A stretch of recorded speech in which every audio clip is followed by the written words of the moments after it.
Riven Isles, Chapter 5, An Upstanding Gentleman. Upon waking, my eyes are unpleasant to open. It gives me, right off the bat, a sourness towards the coming day. Rubbing the peculiar crusty goo from the lips of my lids, I roll my neck and shoulders. Propped against a wall hadn't been a kind resting place for me, and the stiffness of my joints fill me with regret. Dr. Oswald and the professor are talking, but I don't find myself giving them any attention. "I'll tell you what's one good thing that's come of this," says Simon. "I've finally finished my book. A few hours late, but all settled." The room's odor is further dampening to any positivity I might have had left.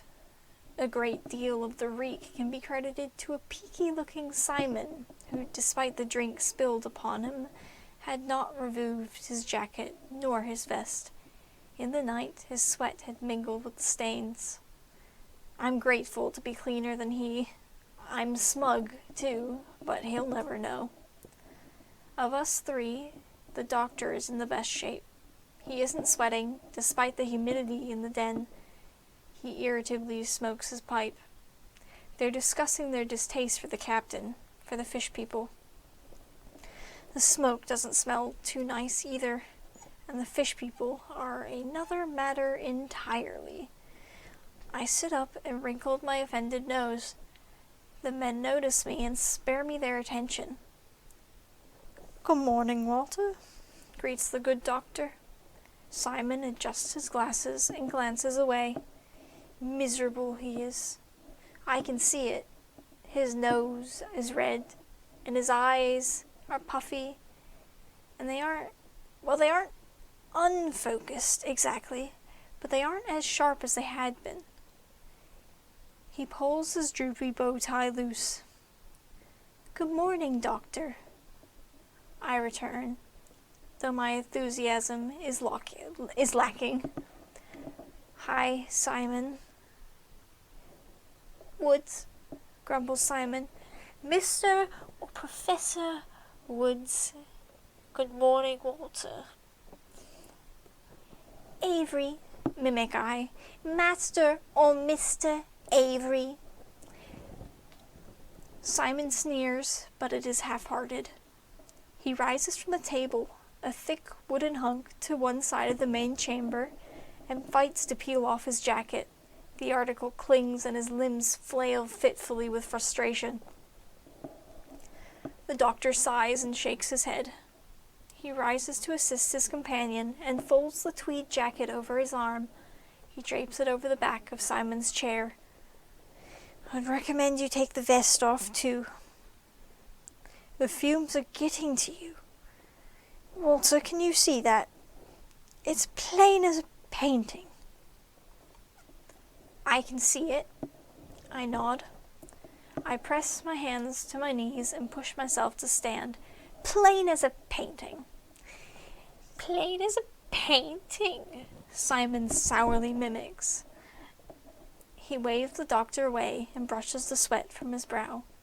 The lipstick stain smears. "What's it matter?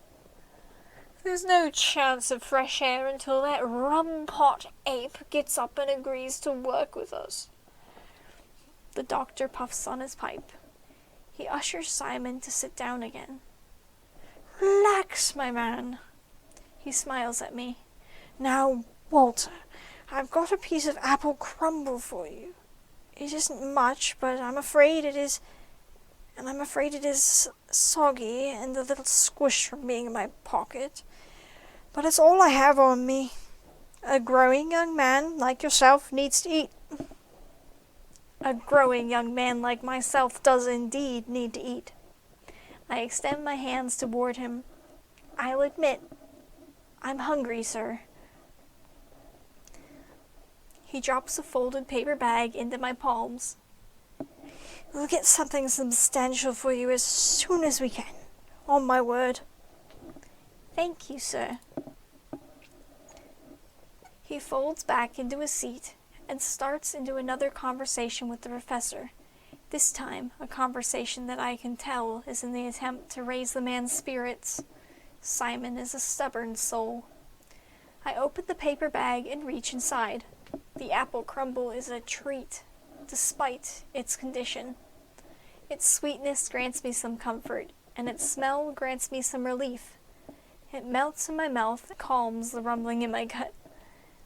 Upon finishing, I clean the apple and pastry from my fingers and crumple up the bag. I drop it and nearly fall out of my chair as I receive quite a fright. The doctor, too, jumps. Simon fixes the large, scruffy fox with a twitching eye. The animal, who on his hind legs might have stood to my collarbone, had slunk into the ramshackle home with a still bleeding chicken clenched in his jaws. He studies each of us with intelligent eyes and moves on. We gawk, and Simon glares as the beast slinks to the captain's quarters. "I say," remarks the doctor, "it's like a dog," I exclaim. I continue to watch the beaded curtain. A part of me yearns to investigate behind it, to see the fox, perhaps to wake the captain. However, my good sense makes certain that the desire is quelled. I shift in my seat. "Hank, you bloody bumbling mess, get up!" hisses a coarse voice from the separate room. I find myself imagining the fox speaking. I had seen no other living being in the house. It's silly, but it makes me smile. The captain groans. The wall is thin, and we three on the other side listen keenly to every rustle. 3 days, and you come back with strangers smelling like the pigsty. You brought strangers here, you stupid, stupid drunk. The captain grunts with some purpose. "Keep your voice down now." "Why?" roars the unknown. "They'll be listening to every word, whispered or shouted, I promise you that. That's their sort, I could tell. And the walls in this muddy pit ain't gonna stop them. Get up." Wait. They're still here? "Yes, you dumb coot. Get up and get rid of them." "Give me a minute," Captain Clark murmurs, and I feel as if he's planning to sleep again. He yawns. Then he cries out as if cut or bitten. The doctor jolts in his chair, quite startled. "Dorian!" shouts the captain, stern and hurt all at once. "I told you not to do that." "And I told you." "I know." He lowers his voice. "I'm sorry, all right? I'll sort it out. Just sit tight. And for the sake of the sea, lad, keep the dirty chicken on your half of the room." His heavy boots clunk, a hollow sound against the packed mud floor. Lighter footsteps patter sporadically about. The captain winces. "You've got a right foul temper, Dorian, I'll give you that." Dorian, I assume, spits. The captain emerges into the main chamber and glumly looks us up and down. There's fresh blood seeping into the cloth tied around his right palm. His whiskers twitch, and he swallows. "I hadn't expected you to stay." "Neither had we," Simon grumbles, fanning air down his shirt. Captain Clark rubs his jaw uncomfortably. "I was actually going to come to you later today, better presented." He clears his throat and draws an item from his pocket. "I borrowed your wallet." The good doctor gasps and rises in outrage, turning a funny shade of purple. "I was planning on returning it on my visit to you, honest. Only took it to give me an idea where to find you, and that's the truth. Though, without looking, I'd guess the inn in the Eastport would be the place." The captain opens the wallet and finds the key to the room that Dr. Oswald had put a deposit on, the room we never ended up using. He chuckles, reading the tag. "Predictable." Dr. Oswald leans over the table and extends his hand. "Hand that over, thief!" Clark sniffs, returns the key to his place, and obediently gives over the wallet. Dr. Oswald furiously counts the contents. Clark rubs his nose. "I didn't take anything." He ambles nearer and grabs a chair. He puts his knee upon it, then hoists himself up to stand on its seat. Then he pushes at the ceiling. A perfect circle dislodges. He twists it, and it comes down into his hands. A rush of welcome fresh air bursts in my face. Clark gets down and places the piece of the ceiling on a shelf carved into the wall. Dr. Oswald, stumped at it, I'd guess, finding the captain was telling the truth, tucks his wallet away. He sits down again. "Well, Captain Clark, sir." He dumps his pipe into a well-used ashtray. The captain apparently enjoys a smoke every now and then, too. "We'd really like to be going as soon as we can, but our Aquan acquaintances are very intent on us hiring you. As little faith as I have in their opinion, I am obliged to give you a second chance. Come and let's discuss business." "Hold on," the captain mutters, tilting his head at the Aquans. He creeps towards them and glances back. "You really aren't the well-traveled sort, are you? You're lucky I am. You're not treating your companions well at all." "I beg your pardon," scoffs Dr. Oswald. "We hadn't treated the Aquans at all. Were we really required to? They followed us. They should take care of themselves." Captain Clark holds his hands out to the two heathens. "Come, dears. Come with me. I'll treat you right."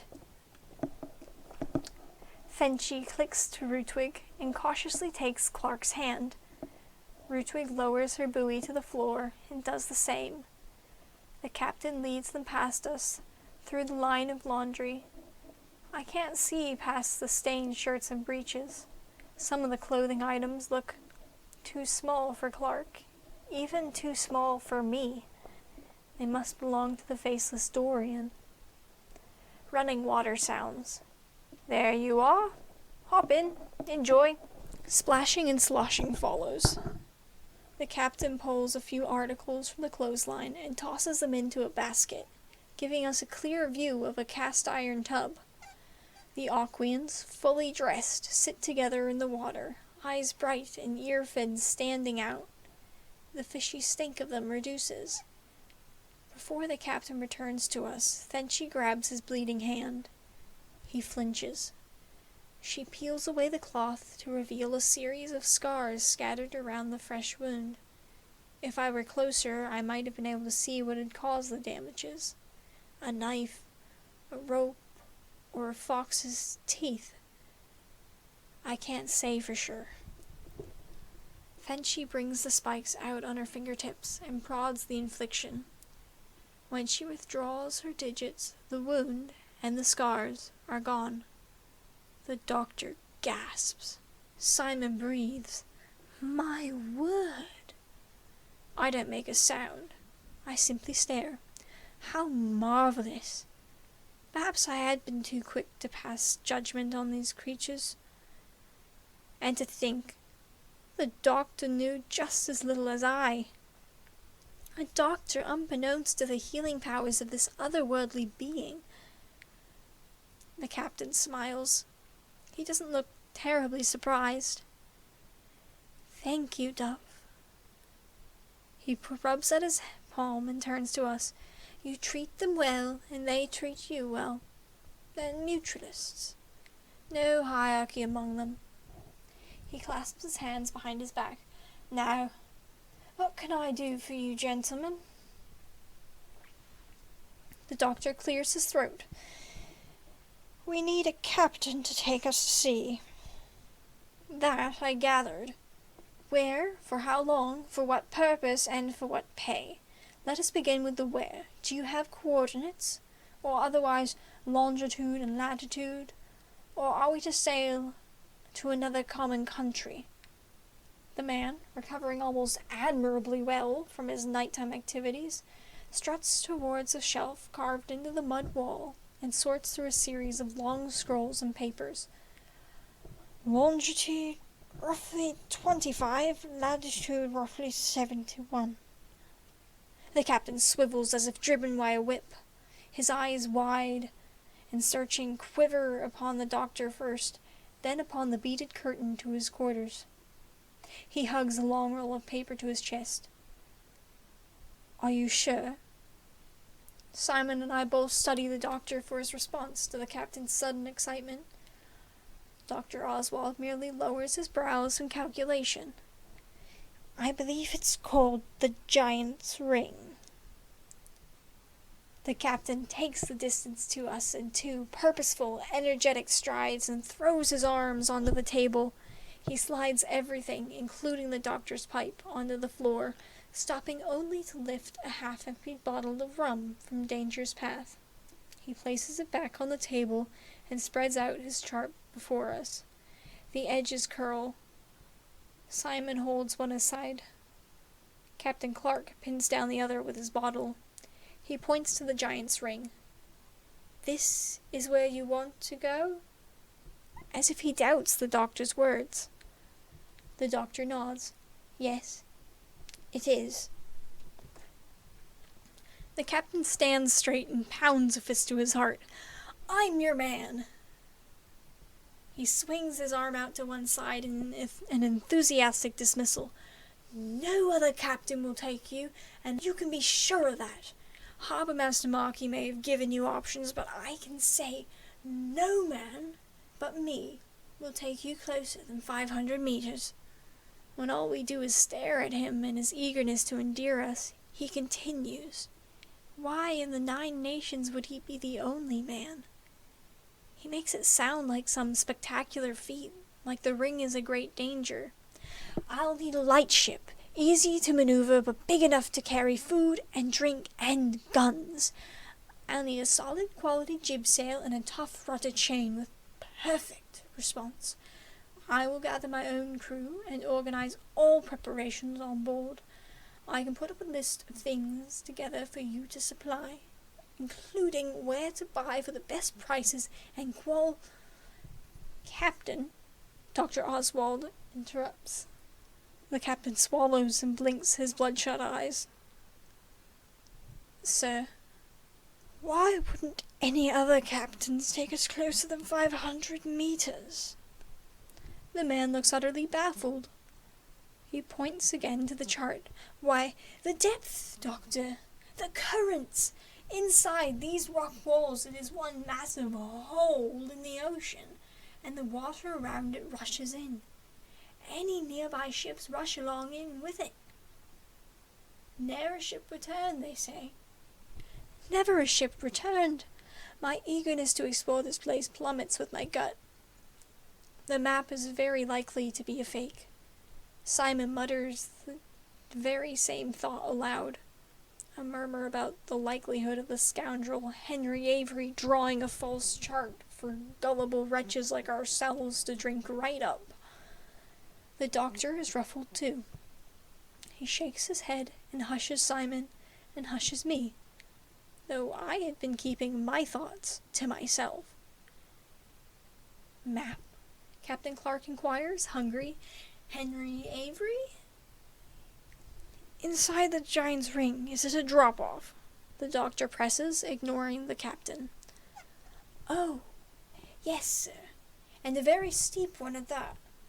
The exact depth hasn't been recorded, but it's a solid 100 feet at least. The spray from it creates an eerie mist. Lots of superstition around the area. The captain waves his hand at us. But fear not. Don't be deterred. You'll be safe with me at the helm. Tell me about this map. Simon covers his face with his hand. What makes you think you're so special? I ask, because it certainly must be the question on all our minds. What makes you think that you will be able to find another willing captain? It bothers me how he continues to meet the doctor's eyes, though I was the one to pose the question. Hire me, Dr. Oswald, and you won't regret it. Trust, man, advises Thenchi. The odor about them is a thing of the past. A great burden has been released from my nose, though Simon's and the captain's booze-ridden odors are still fresh enough to cause discomfort. The gentle airflow from the hole above only does so much. The doctor purses his lips. Simon grabs a hold of him and tries to catch his associate's eye. Cornelius, please. We'll be sailing to our deaths on the word of a pirate. The doctor takes some time to think, gaze fixed to Simon's knuckles. He brushes the young man off. I trust the word of the seer, Simon, not the word of pirate. He nods to the captain and reaches out his hand. You are hired, Captain Clark. We would like to set sail as soon as possible. And so we shall, Clark cheers. I have put a deposit on a ship called Orpheus at Lilton East Docks, Dr. Oswald informs, calm in the face of the former pirate's overwhelming energy. The captain vigorously shakes Dr. Oswald's hand, his sloppy grin stretching from eye to eye. I know the ship, and she'll be a light cruiser, I'm sure of it. Shallow on the draft. How many of your own men or women will you be bringing? Myself and the 4 you see with me today, as well as my second physician's assistant, Miss Lydia. I will also hire 5 of my own men, in faith. I ask only that your 5 are handy with weapons. Will that be necessary? This is an expeditionary voyage, yes? The islands may be... I never said anything about islands. The captain stills, his grin slipping notches gradually until upside down. Pitifully confused, his brows pinch together, and he looks in puzzlement to the chart, then to his bottle. He picks up the bottle. You mentioned a map that you don't want me to know about? No one said anything about islands, the doctor firmly repeats. The 3 of us narrow our eyes in suspicion at the man, but he doesn't acknowledge us.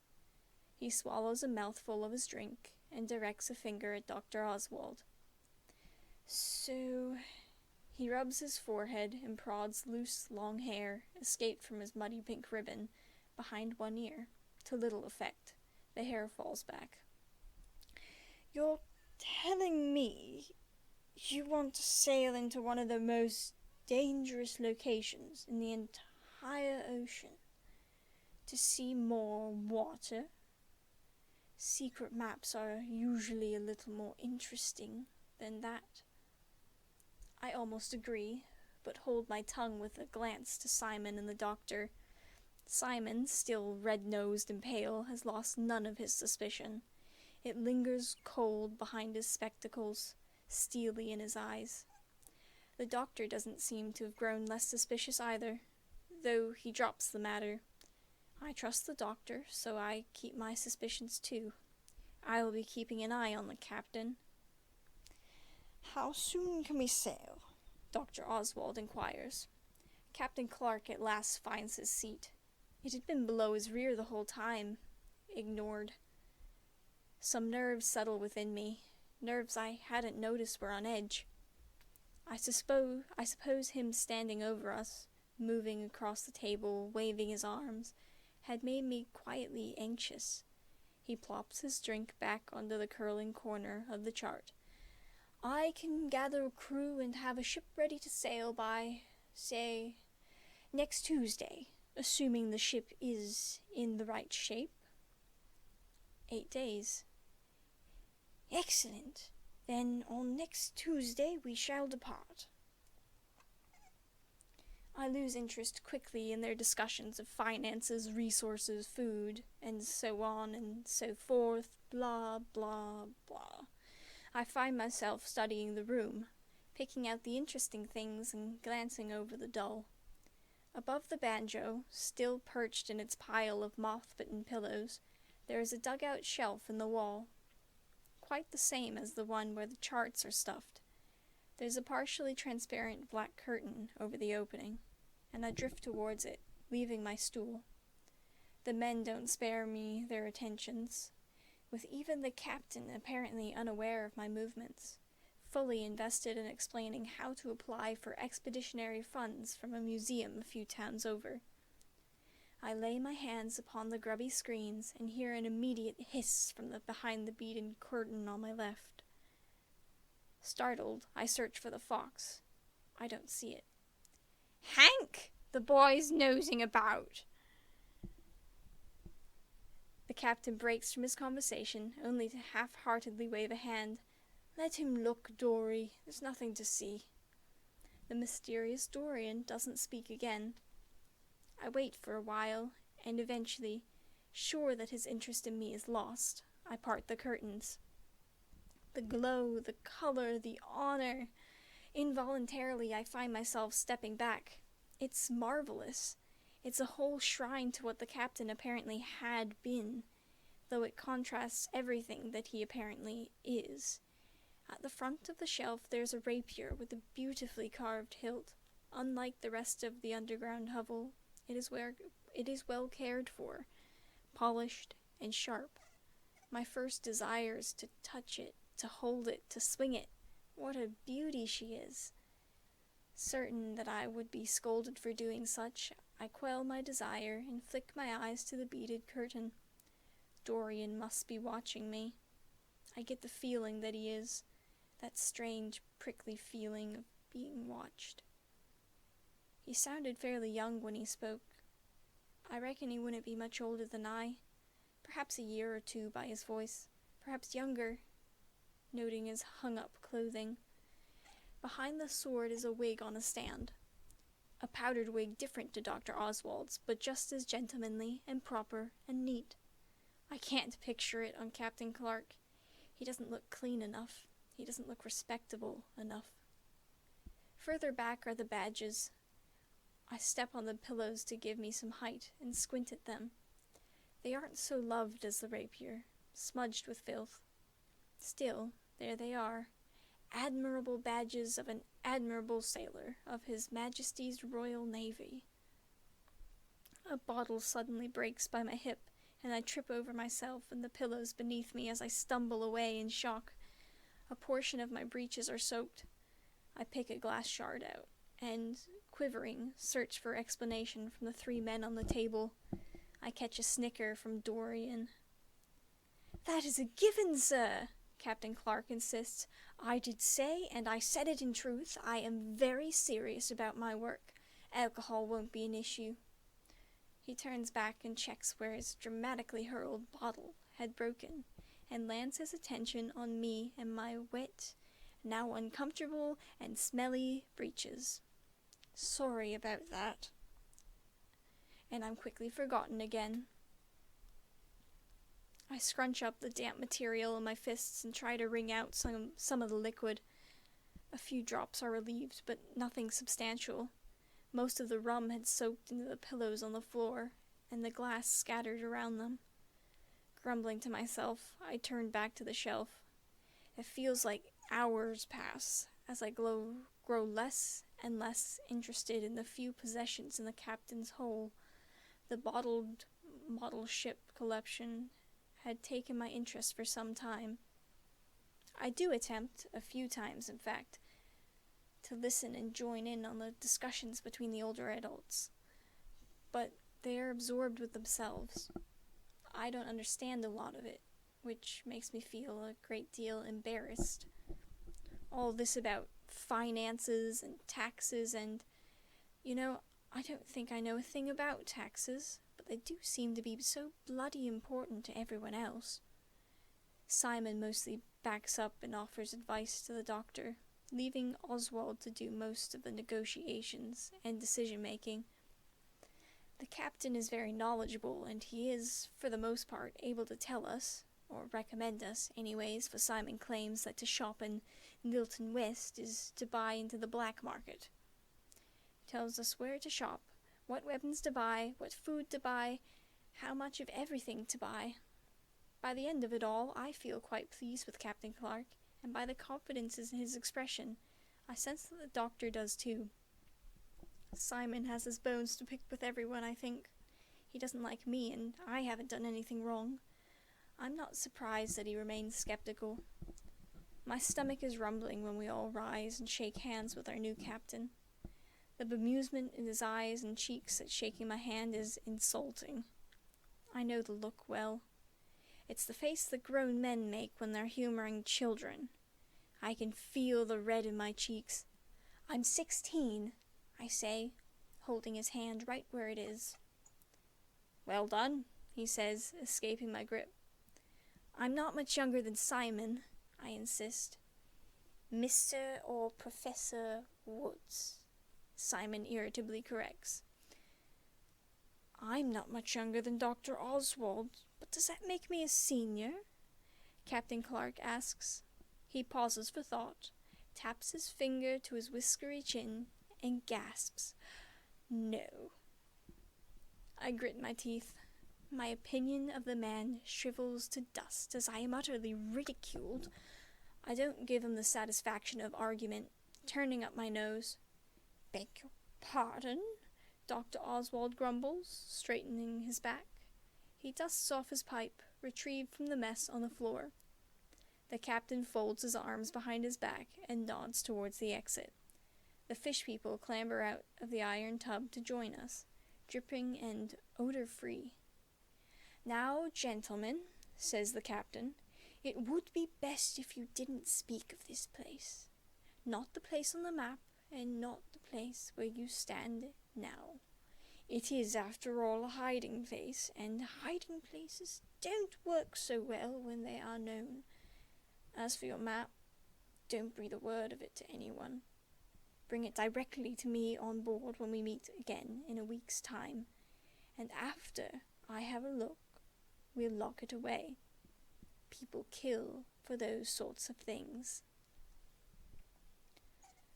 We start our way out, and his voice follows us as an echo down the muddy tunnel entrance. I look back, but the curve of the cave conceals my view. We're going to be free men, Dorian! A holler with more excitement and vigor than I knew possible for a man of his age. Free men! A kind of throw your hat in the air and forget that you may want it later kind of celebratory hoot. You would have thought he wasn't already free. He does have a pardon, after all. He is free in the name of the king. Then she pokes me onward, and I move with haste to escape her slimy fingers. Out in the mangroves, Dr. Oswald pulls me into a huddle. Me, Simon, and the doctor. He looks us both in the eyes, and he says, with all graveness, "The map and our voyage will strictly stay between us and Lydia. You'll meet her tomorrow, Walt, when she returns from Wesley. In fact, I won't inform her of the map until we are, if she agrees to come, all aboard on Tuesday, in fear she may confess it to her husband. Do not tell a soul, gentlemen. This is the rule." "You are the only one among us with anyone to tell," Simon muses. And for a moment, I see that perhaps he's just as lonely as I.